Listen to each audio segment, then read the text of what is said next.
ఒకసారి ఏం జరిగిందంటే నేను మా ఇంట్లో ఉన్నా, నాకు తెలిసిన ఆయన ఒక ఆయన ఫోన్ చేసి, గురు నువ్వు ఒక చోటుకి వెళ్ళు, ఆయన నీకు ఒక ప్యాకెట్ ఇస్తాడు, అది నాకు తీసుకొని వచ్చి లేదా నీ దగ్గర పెట్టుకుని నేను వచ్చి తీసుకుంటా. నేను ఆల్రెడీ ఒక చోటుకి వెళ్ళా, లేట్ అయిపోయింది, చేస్తానులేండి బట్ ఆయన రెడీగా ఉండమని చెప్పండి, వెయిట్ చేయించద్దని చెప్పండి, నేను వెళ్ళి తీసుకొని వచ్చేస్తాను.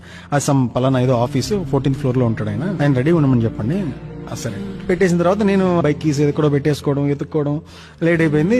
నేను వెళ్ళి ఆయనకు ఫోన్ చేశాను, సార్ మీ దగ్గర ఏదో ప్యాకెట్ ఉందంట కదా, అది కలెక్ట్ చేసుకోవడానికి వచ్చాను అంటే ఆయన అవునా వచ్చారా, సరే అండి మీరు 14th floor కి రండి. ఆల్రెడీ నాకు లేట్, ఇప్పుడు బైక్ పార్కింగ్ ఎత్తుక్కొని నేను పార్క్ చేసి ఆ లిఫ్ట్ ఎత్తుక్కొని ఆ ప్యాకెట్ మళ్ళీ ఇదంతా జర్నీ కింద చేసుకొని వచ్చి వెళ్ళినప్పుడు నేను వెళ్ళాల్సిన పని అయిపోతుంది. ఆ కోపం వచ్చి పని అయింది, నన్ను పైకి కిందకి తిరగమంటాడా అని లోపల చిన్న కోపం వచ్చి, సార్ నేను రెడీగా ఉండమని చెప్పాను సార్, నేను అర్జెంట్గా వెళ్ళాలి సార్, మీరే వచ్చి ఇవ్వండి, నేను రాలేను ఇప్పుడు, నాకు టైం లేదు అంటే ఆయన ఒక చిన్న పాస్ తీసుకొని ఓకే అండి పెట్టేసి, స్ట్రిక్ట్ గా లేకపోతే కుదరదు ఈ లోకంలో, మనం స్ట్రిక్ట్ గా మాట్లాడకపోతే పనులు జరగవు, ఆడుకుంటారు మనం. అది ఇదే నేనేదో పెద్ద హీరోయిజం ఫీల్ అయ్యా ఆయనతో నేను స్ట్రిక్ట్ గా మాట్లాడానంటే ఫీల్ అయ్యా. ఆయన కొంతసేపటికి మెల్లగా దిగి ఆయన నా వైపు వస్తున్నాడు అన్నమాట. చూస్తే ఆయనకి 2 కాళ్ళు లేవు, ఆయన అవి 2 పట్టుకొని మెల్లగా వస్తున్నాడు. చూసినప్పుడు పటా పటా పటా కొట్టుకున్నట్టు అయింది. కొంచెం కైండ్ గా మాట్లాడొచ్చు కదా, పని నీది అని చెప్పి, if you are right okay, నువ్వు రైట్ అయినంత మాత్రం ప్రపంచం అంతటి నువ్వు రూడ్ గా ఉండాల్సిన అవసరం లేదు కదా, కొంచెం కైండ్ గా మాట్లాడండి, ఎంత బాగుండేది. నేను అర్లీగా బయలుదేరి ఉంటే నేను హాయిగా డీల్ చేసే ఉండేవాడిని కదా, నేను ఆ బైక్ కీస్ ఎక్కడో పెట్టుకుంటే కరెక్ట్ కీ చైన్ తగిలించుంటే బాగుండు కదా. అంతా రష్ చేసుకుంది నేను, ఇప్పటికీ